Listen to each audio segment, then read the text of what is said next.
I mean, if you really want to solve for climate and you believe that we need energy, then we need, that's key.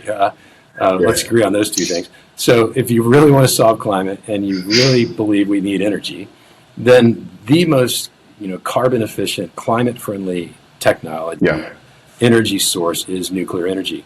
Well, who has opposed nuclear energy for the longest time, right? It's the environmentalists.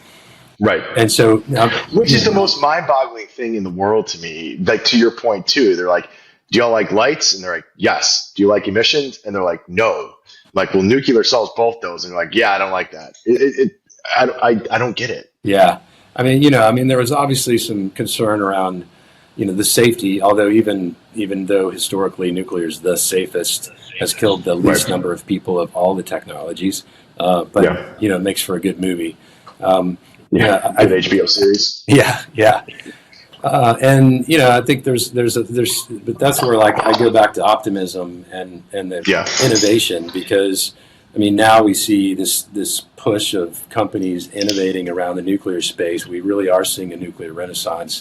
You've got almost 100 companies with various technologies innovating around making nuclear more small, more modular, more cost efficient to manufacture, easier to distribute. The timing of that actually works well with these data centers as they bring on new energy demand.